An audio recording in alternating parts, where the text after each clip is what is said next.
নমস্কাৰ মই ৰাহুলে লৈ আছো আগন্তুক হ'বলগীয়া অসম চৰকাৰৰ বিভিন্ন এক্সাম যেনে এডিআৰই আসাম পুলিচ ইত্যাদিৰ প্ৰতি লক্ষ্য কৰি কিছুমান ইম্পৰ্টেণ্ট এমচিকিউ তাৰে আজি ইণ্ডিয়ান পলিটিৰ পাৰ্ট 4 আলোচনা কৰিবলৈ ওলাইছো আৰু ইতিমধ্যে মই বিভিন্ন ভিডিঅ'ৰ সিৰিজ সম্পূৰ্ণ কৰিছো যদি আপোনালোকে ভিডিঅ'বোৰ চোৱা নাই পাৰিলে গৈ ভিডিঅ'বোৰ চাই ল'ব ভিডিঅ'বোৰত মই কিছু কাৰেণ্ট এফেয়াৰ্স কিছু প্ৰিভিয়াছ ইয়েৰৰ কোৱেশ্চন আৰু কিছু ইম্পৰ্টেণ্ট এমচিকিউ এড কৰিছো আৰু আপোনালোকে ভিডিঅ'টোৰ ডেসক্ৰিপচনতে পাব ভিডিঅ'বোৰৰ লিংক আৰু ইতিমধ্যে হৈ যোৱা ভিডিঅ'বোৰৰ যদি আপোনালোকে পিডিএফ ল'ব বিচাৰে তেতিয়াহ'লে মোৰ টেলিগ্ৰামৰ পৰা ল'ব পাৰিব টেলিগ্ৰাম চেনেলৰ লিংকো মই ভিডিঅ'টোৰ ডেসক্ৰিপচনতে দি দিম পিছে বলক পলম নকৰাকৈ আজিৰ পাৰ্ট 4 ভিডিঅ'টি আলোচনা কৰোঁ 37 number question in which year the constitution assembly was constitute কোনটো চনত কনষ্টিটিউশ্যন এছেম্বলি বা সংবিধান সভা গঠন কৰা হৈছিল বুলি সুধিছে ইয়াত এ দিছে 1935 বি দিছে 1938 C দিছে 1940 D দিছে 1946 ইয়াৰ ৰাইট এনসাৰটো হ'ব D 1946 1946 চনতে সংবিধান সভা গঠন কৰা হয় next question 38 number in which year the first meeting of constitution assembly was held সংবিধান সভাৰ প্ৰথম মিটিংখন কেতিয়া অনুষ্ঠিত হৈছিল বুলি সুধিছে ইয়াত আৰু ইয়াৰ অপচনসমূহ দিছে এনে ধৰণে এ 9 নৱেম্বৰ 1946 বি দিছে 13 ডিসেম্বৰ 1946 C দিছে 22 জুলাই 1947 D দিছে 26 নৱেম্বৰ 1949 ইয়াৰ ৰাইট এনসাৰটো হ'ব এ 9 নৱেম্বৰ 1946 1946 চনৰ নৱেম্বৰৰ 9 তাৰিখে প্ৰথমখন সংবিধান সভাৰ মিটিং অনুষ্ঠিত হয় নেক্সট কোৱেশ্চন 39 নম্বৰ in which year the objective resolution in the assembly move by Jawaharlal Nehru objective ৰিজল্যুশ্যনখন জৱাহৰলাল নেহৰুৱে কেতিয়া এছেম্বলিত আনিছিল বুলি সুধিছে এ দিছে 9 নৱেম্বৰ 1946 বি দিছে 13 ডিসেম্বৰ 1946 চি দিছে 22 জুলাই 1947 ডি দিছে 26 নৱেম্বৰ 1949 ইয়াৰ ৰাইট এনসাৰটো হ'ব বি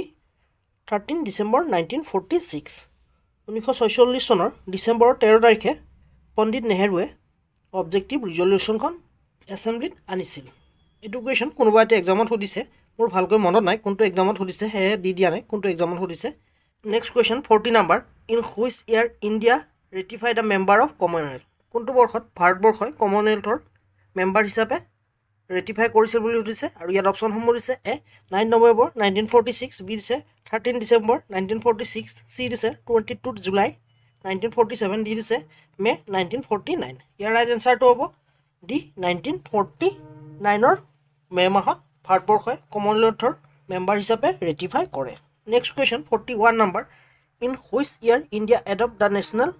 ফ্লেগ কোনটো বৰ্ষত ভাৰতবৰ্ষই ৰাষ্ট্ৰীয় পতাকা গ্ৰহণ কৰিছিল বুলি সুধিছে আৰু ইয়াৰ অপচনসমূহ এনেধৰণে দিছে এ দিছে 9 নৱেম্বৰ 1946 নেক্সট দিছে বি অপচনটো 13 ডিসেম্বৰ 1946 চি দিছে 22 জুলাই 1947 ডি দিছে 26 নৱেম্বৰ 1949 আৰু ইয়াৰ ৰাইট এনসাৰটো হ'ব চি 22 জুলাই 1947 অৰ্থাৎ 1947 চনৰ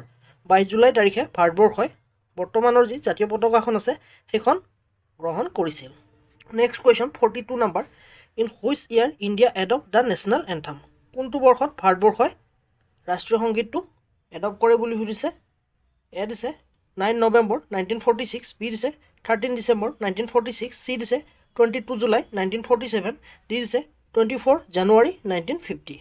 ইয়াৰ ৰাইট এনসাৰটো হ'ব ডি 24 জানুৱাৰী 1950 1950 চনৰ 24 জানুৱাৰী তাৰিখে ভাৰতবৰ্ষই নেশ্যনেল এন্থম যি জনগণ মন আছে সেইটো এডপ্ট কৰে next question 43 number in which year India adopt the national সং ভাৰতবৰ্ষই কোনটো বৰ্ষত নেশ্যনেল সংটো এডপ্ট কৰে বুলি সুধিছে ভাৰতৰ নেশ্যনেল সং আৰু নেশ্যনেল এন্থম দুইটা বেলেগ বেলেগ আৰু ইয়াৰ অপচনসমূহ দিছে এ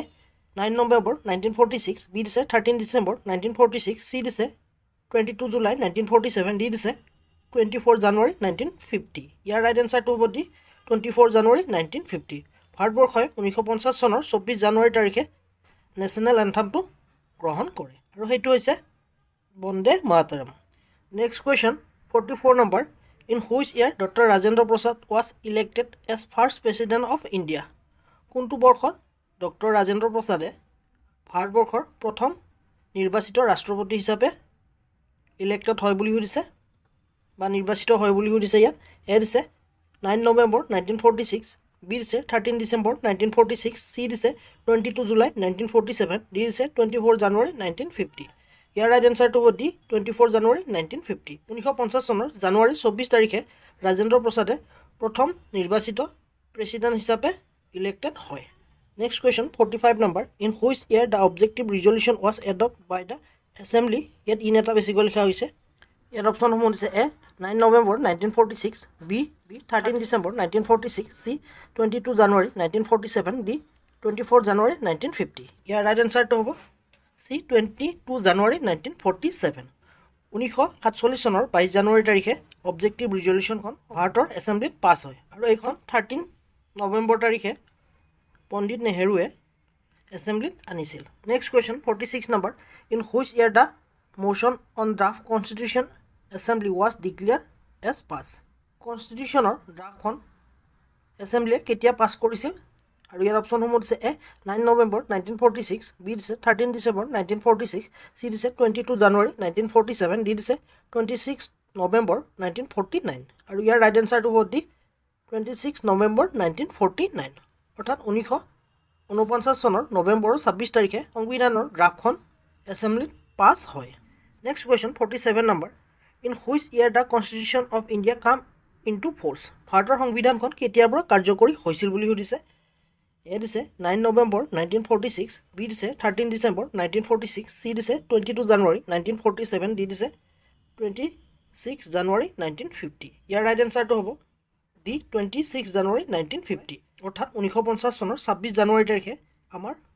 সংবিধানখন কাৰ্যকৰী হয় আৰু এই দিনটোকে আমি গণৰাজ্য দিৱস হিচাপে পালন কৰোঁ।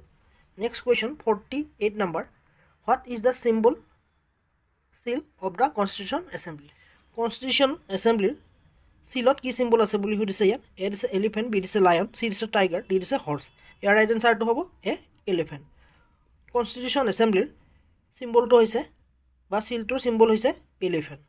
চ' আজিলৈ আশা কৰোঁ মোৰ ভিডিঅ'টিৰ জৰিয়তে আপোনালোকে উপকৃত হ'ব। যদি ভিডিঅ'টি ভাল লাগিছে লাইক কৰিব, কিবা আপগ্ৰেড কৰিবলৈ থাকিলে মোক কমেণ্ট কৰি জনাব পাৰে। আৰু যদি আপোনালোকৰ কোনোবা বন্ধু বান্ধৱী নতুবা আত্মীয় কুটুমে যদি অসম চৰকাৰৰ বিভিন্ন এক্সামৰ প্ৰস্তুতি চলাই আছে পাৰিলে তেওঁলোকৰ সৈতেও চেনেলটো শ্বেয়াৰ কৰি দিব। আপোনালোকৰ এই সৰু শ্বেয়াৰটোৰ পৰা হয়তো তেওঁলোকে আহিবলগীয়া এক্সামত কিছু উপকৃত হ'ব পাৰে। তদুপৰি যোৱাৰ আগতে চেনেলটো ছাবস্ক্ৰাইব কৰিবলৈ নাপাহৰিব। আজিলৈ পুনৰ এটি নতুন ভিডিঅ'লৈ অতি শীঘ্ৰে লগ পোৱাৰ প্ৰতিশ্ৰুতিৰে আজিলৈ ধন্যবাদ।